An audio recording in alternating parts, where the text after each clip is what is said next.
What's up, everybody? Hey, y'all. How's it going? Welcome back to Our Love Won't Fail. No spaces. Something like that, you know. So, we back, and as always, let's start with the basics. If you haven't done so already, do us a favor and bang that subscribe button down there and go ahead and hit the bell over to the side so that you get all notifications. So, we're going to jump right into it.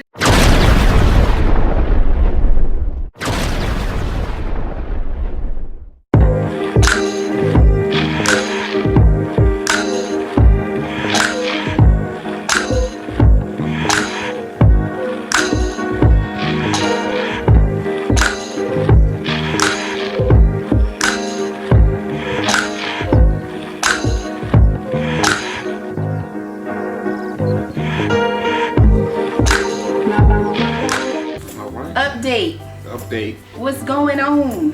Let you know. Here it is. All right, so we talked about my first round of chemo and how I may have had a reaction to the medicine. Well, round 2 of chemo was even more interesting. So round 2 of chemo started, and my first two hormone drugs went well. The third drug is the one that I was allergic to, the one that I was having a reaction to from the first time. So this time, instead of a small headache, I've had bronchial spasms. I began to get hot from the inside out. So I began sweating profusely. I was gasping for air. I couldn't catch my breath. And you know, my chemo nurse was amazing. The whole hematology and oncology squad was amazing. They rushed right over. They began to run fluids as fast as possible. They began to administer steroids. They began to administer Benadryl and a bunch of other things that needed to be done. They began to do it quickly so that that reaction was under control and handled within minutes. Yes.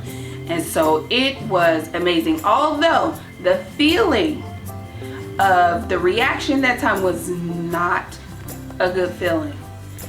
Their response to what happened was amazing. And it's a little weird because on my second round of chemo, he wasn't with me.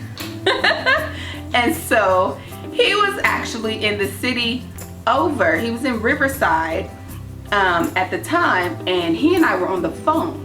And I had just gotten off I was ending the call with him because I started to not feel well.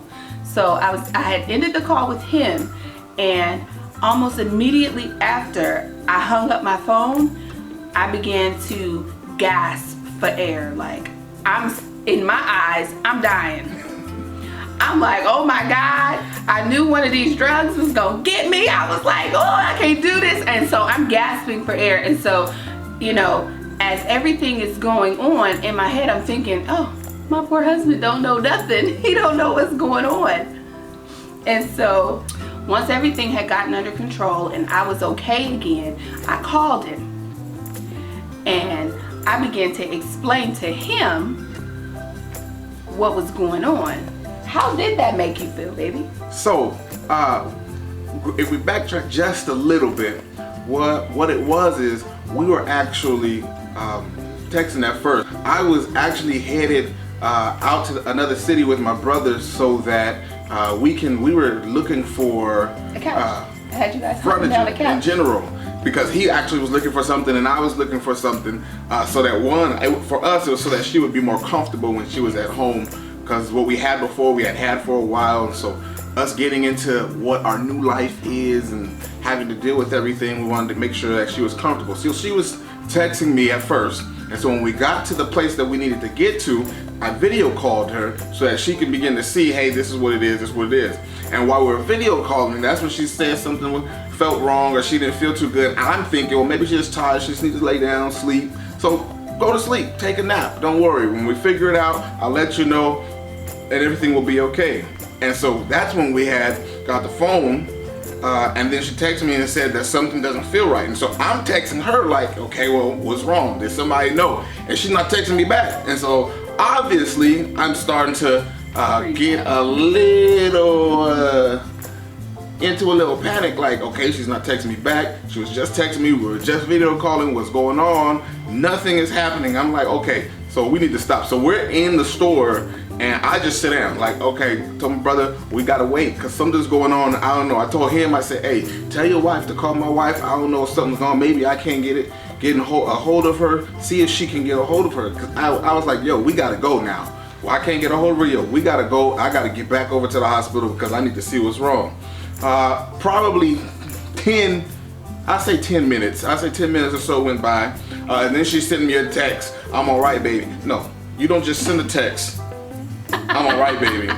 And we just had a moment of silence, and something was going on. And so she video calls me back, and she's kind of covered up.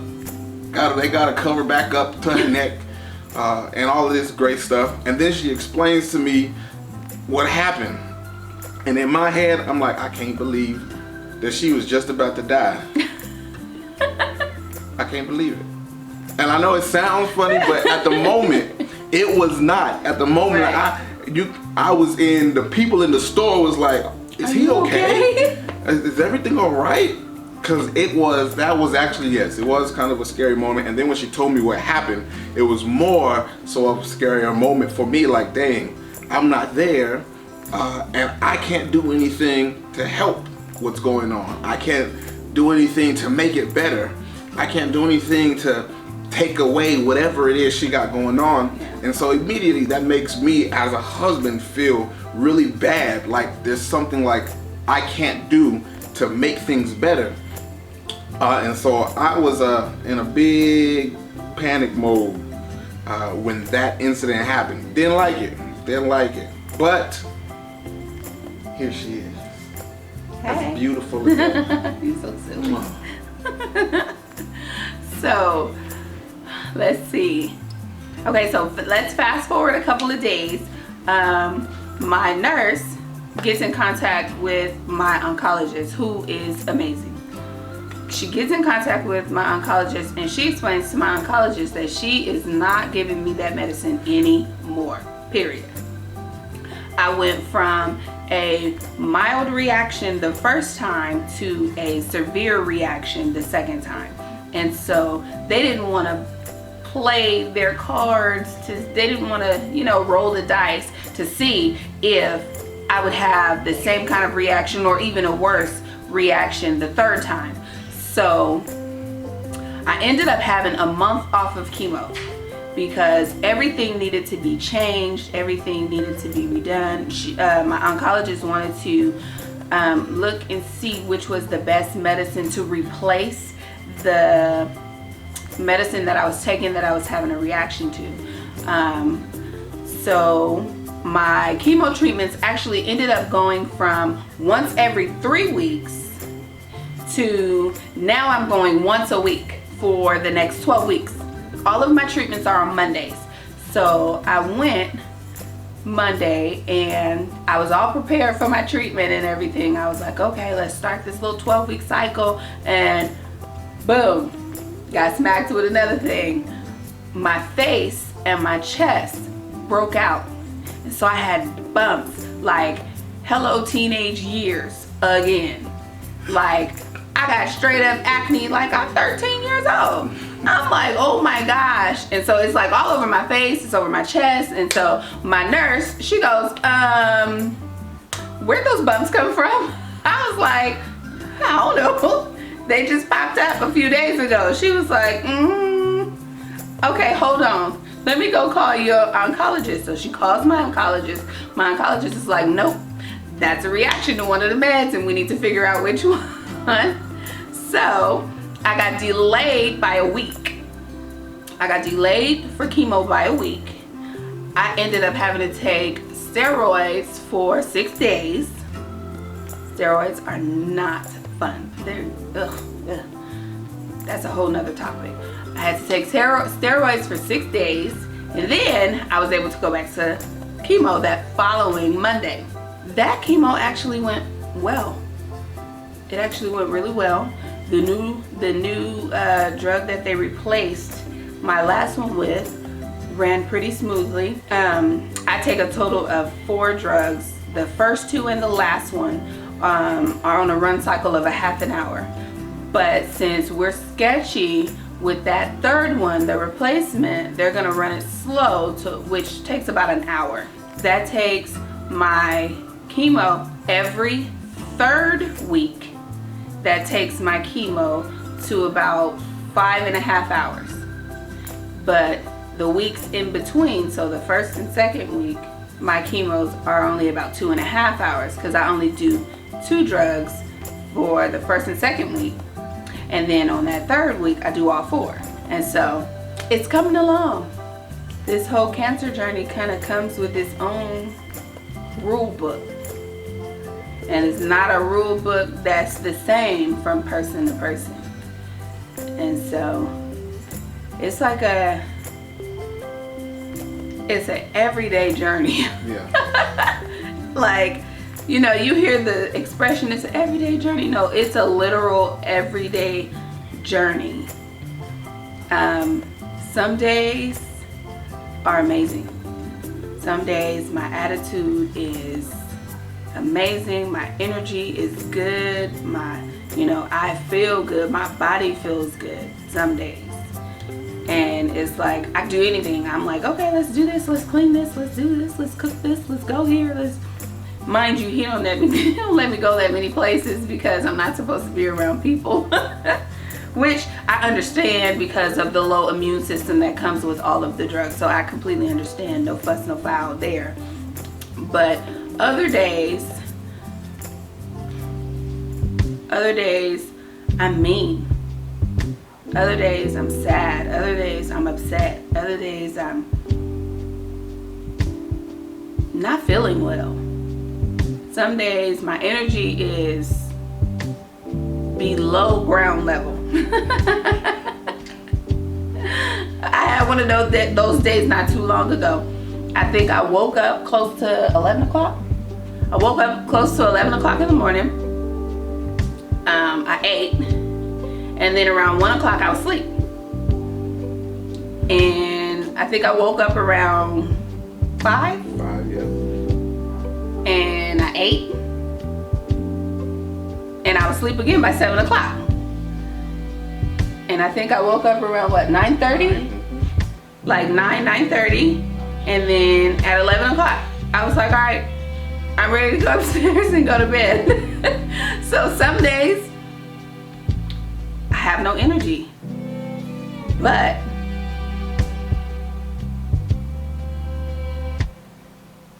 I'm surviving. We're surviving. All of those days, I am thankful, I am grateful, and I am blessed to still be here. But not only am I thankful, grateful, and blessed to still be here, I am thankful, grateful, and blessed to have my husband. Because he rolls with all those days. The good, the bad, the ugly, the beautiful, the oh my gosh, she is working my nerves today, but it's okay. He rolls with all of them. How does this journey make you feel? This is a good question. When I first started out with her on this, when we found out, my thought process was, no matter what, we're good to go. Everything's gonna be great. Don't need no help. I got it. It's gonna be under control. Don't have time to think about self. Don't have time to think about what's going on or what's wrong or with me or anything like that. We got a mission that we got to accomplish, which is getting her through this chemo. So everything was going to be 100%, and figured everything was going to be pretty easy. As time progressed, what you begin to figure out is it's not that easy. It's not as simple as just going through it and making sure everything is okay. The day-to-day things that have to be done, sometimes they slip your mind because you're worried about one thing or you're worried about the next. So you're trying to focus on this and then you forget about that. And then it feels like sometimes you become overwhelmed because everything that's happening, you gotta make sure it's taken care of. On those days that she feels like she can't get up, or she can't get out of bed, or she doesn't really have any energy, that means that I gotta make sure that the kids are fed. Some days I forget, oh shoot, I forgot they didn't have breakfast, and it's 3 o'clock and they're like, Daddy, I'm hungry. Oh shoot, I forgot, y'all gotta eat too, huh? You know, and some days it's like, okay, y'all just go outside and figure something out. I don't know, just do something. And you forget. There's times that I feel like I don't want to go to sleep, or I don't want to rest because I want to make sure that she's okay, not realizing that it is taking a toll on myself. But I try and push all of that aside. I try not to worry about any of that. I try not to think about any of that because I have to get her through. And somebody told me as we was going through this, they looked at me and they were like, it looked like something wrong with you. I'm like, I'm great. Ain't nothing wrong with me. It's like, it looked like you're not sleeping and eating. I was like, no, I'm good. I'm great. It was like, what's going on? I'm like, nothing. I'm just taking care of what needs to be taken care of. And they asked the question, are you taking care of you too? I'm like, no. There's no reason for me to take care of me. I don't have time to take care of me. That was my answer. I don't have time. I got my family that I gotta worry about. I gotta make sure the kids is good. I gotta make sure my wife is good. Gotta make sure everything is great. And they said, well, what happens if something happened to you because you're not taking care of you, and then you're not there to help and take care of her? You wind up in the hospital, or worse, something happened and you not around anymore. And I didn't think about it. It didn't cross my mind because in my head, I had to be super husband and super dad to make sure everybody else was okay. And so I had to take a step back and be like, dang, I gotta make sure that I'm doing what I'm supposed to be doing, even for me, so that things, I don't go down. I don't go down in a sense. So for me, it was more of an eye-opener to say to Joseph, you don't really have to do everything by yourself. And we have had such an enormous amount of help and amount of support from so many people that it really has taken a load off of me having to worry about certain things, or worry about a lot of things, to where I can focus on her. And if I might have forgot about dinner, then somebody comes up and says, hey, I just want to bless you guys with this. Or if I forgot about lunch or something, hey, I don't know if you guys got this or not, but just take it anyway. And in that aspect, God has shown up and he's shown out completely, because he has thrown people in there to just do. Not even worry about, because you could come up and then you can ask, hey, how you doing? Everything all right? And in my eyes, yeah, everything is all right. We're good. Don't worry about it. I got under control. Everything is great. But then you have some people that didn't even ask, don't even say, you need this, you need that. They just say, hey, I'm doing this. Hey, this is coming. It's on its way. They give me a call. Joseph, what you do for dinner? Man, I don't even know. Don't worry about it. Dinner is already coming. It's on its way. And so in that aspect, I'm completely and utterly grateful for those people that have came in, that stepped in, and that are being 100% supportive. Absolutely. And so for me, I had to take a step back and realize that while, yes, I have to make sure she's okay and I have to take care of her, but I got to make sure that I'm okay to be able to take care of her as well. So that's really how it's been for me, learning myself through all of this, while trying to be there for her and for the family. When it comes to the cancer journey, it's never a single person journey. It's everybody. It's all hands on deck. It's not just my journey. It's not just mine and my husband's journey. Our kids are in this. Our parents are in this. Our siblings are in this. Our best friends are in this. Our church family is in this. My parents and grandparents and their church families are in this. The whole village has pulled together in more ways than one. But the most powerful way that we have all pulled together is praying. We are some praying people. And we know that God is answering our prayers, because throughout this whole journey, we've never wanted or needed for anything. And it's a blessing. It's a blessing. It makes me emotional, and so I'm trying not to cry on camera. But I can definitely say that the love and the support that we're getting from our village, and even those of you that follow us on Instagram and Facebook and here and on YouTube, we are getting such a tremendous amount of love and support from you guys, and we have so many people praying out there. I have people that I don't even know by name praying for me, and it's just an amazing thing. It keeps me going, and so we just want to say thank you. Absolutely. From the bottom of our hearts. Thank you for all of the love and all of the support that you guys continue to show us on a daily basis. We thank you guys, and we ask that you just continue to lift us up in prayer.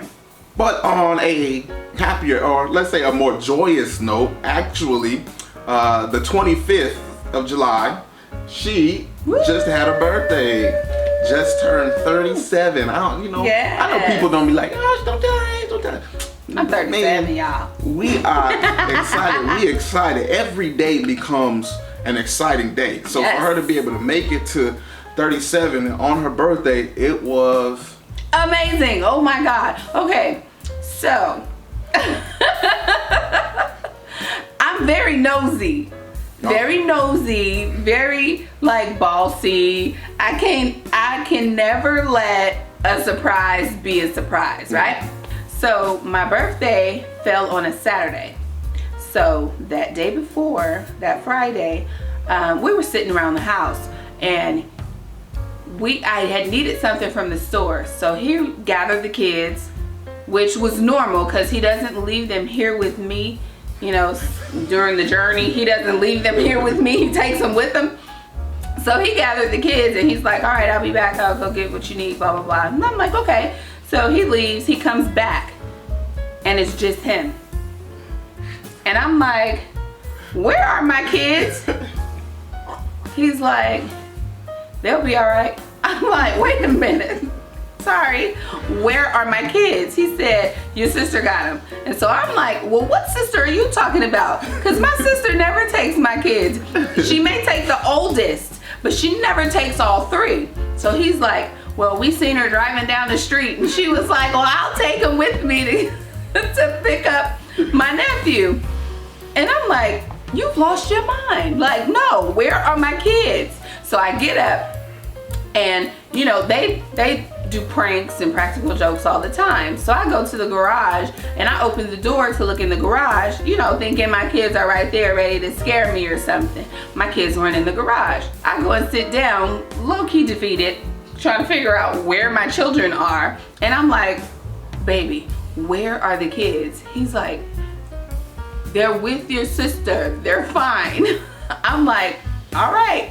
In my head, going back and forth, like, my sister never takes my kids. I don't understand. And then my daughter, our oldest daughter, has a cell phone.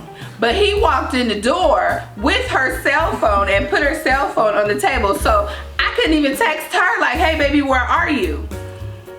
So I'm like, all right, whatever. So we're sitting down and we're watching TV. A couple of hours go by, and my best friend, our best friends, walk through the front door. And I'm like, what are y'all doing here? And she was like, hey, I came to see you. And I was like, okay, like, I love the company. You came to see me. Hey, what you doing? And so he was like, oh, maybe she'll take you to the store and get the shirt you were looking for. Mind you, when he came back, he didn't even have what I needed him to get from the store. So I'm like, all right, whatever. Not even thinking nothing of it. So me and my best friend, we leave. We go and we're out for like an hour or so. And then we come back to the house. Well, we get back home, and Mr. 1K Moment comes out the door and blindfolds me. And I'm like, what are you doing? And he's like, be quiet, just go with it. And I'm like, okay. So I walk up the stairs with the blindfold on. I go into my room, and then I take the blindfold off. So my best friend comes in. I'm like, what are we doing? She's like, Don't ask no questions. Just put on something cute. So I'm like, okay. So I'm upstairs, I begin to get ready, and then all of a sudden it gets pitch black downstairs in my house. And so I come downstairs. My husband has transformed the family room into a inside restaurant.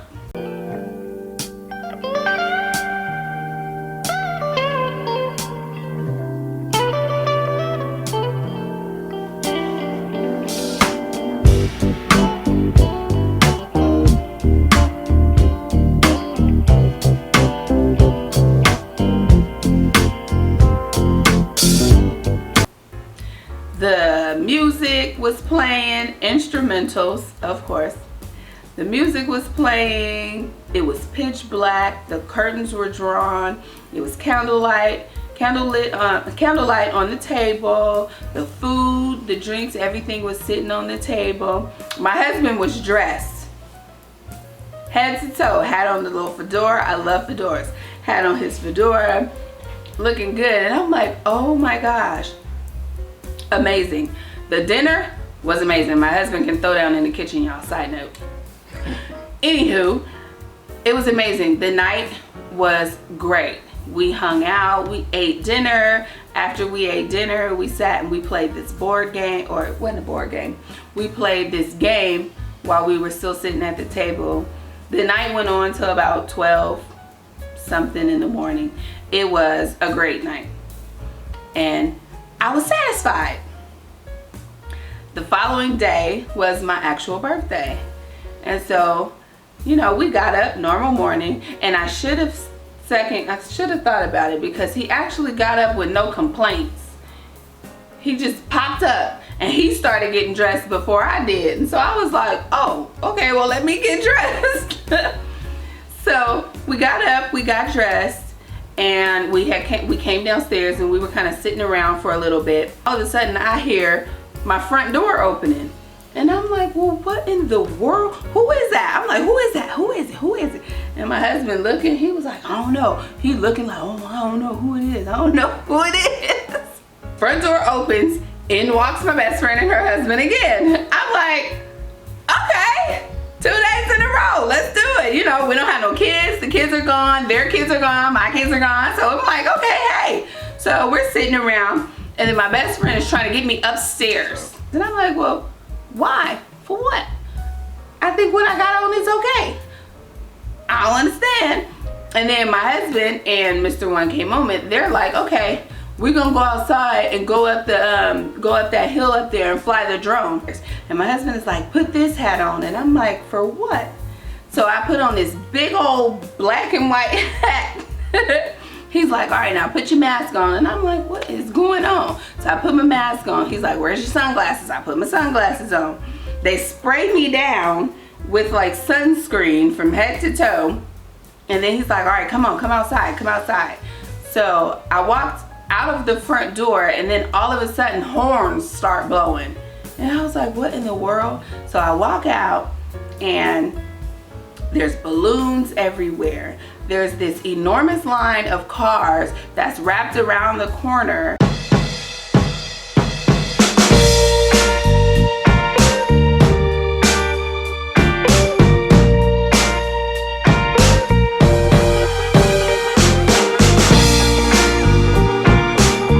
There's people in their cars with balloons and stuff written all over the window. People screaming happy birthday. It was amazing. He threw a surprise drive-by birthday party, for lack of a better phrase, for me. Not only did they throw the surprise drive-by birthday party, but they had 4 different cameras rolling at the same time, to include the drone that had a camera on it recording the aerial view as well as different angles. It was beautiful. I was out there crying. It was hot. It was wonderful. And it's very hard to surprise me because I'm so nosy. But they did amazing. They really did amazing. From my husband to Nikki to Malcolm to Janisha to Terrence, they all did an amazing job, and I am just ever so grateful. It made me feel extremely special, and extremely loved.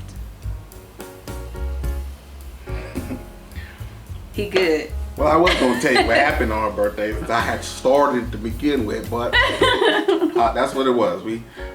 She really can't go out and be around people, like she said, because of her immune system. So yes, we did. We had dinner in the front room, and I set it up like as if we were going out to a restaurant. And yes, she can't have people around in her space, so we couldn't have a birthday party. So we did a drive-by birthday party. Yes. All just to give her a sense of, like she said, we got this. Everybody is in this together. To help her get through this cancer journey. It's not, can't do it by herself. Can't do it by herself. No. It's 100% everybody. So guys, we just came to give you an update so that you know how this journey is going and what's been happening. In a few weeks, we'll be able to give you an update on how it is, where it's at, big, small, whatever has been going on. So we ask that you just keep praying, continue lifting her up, continue lifting us up. We will pray for you guys. We'll lift you guys up as well. And keep watching. Yes, keep watching. We'll keep letting you know how this is going and how we're doing going through this. Because like we said, this is a testament for us that even in this, our love won't fail. Absolutely. No matter what. Absolutely. So do us a favor and go over to Instagram and follow us at Our Love Won't Fail, no spaces. And as always, like I always say, click that subscribe button that's down there and ding that little bell over to the side so that you get all of the notifications when we post. And as always, until next time, y'all, we love you. Peace.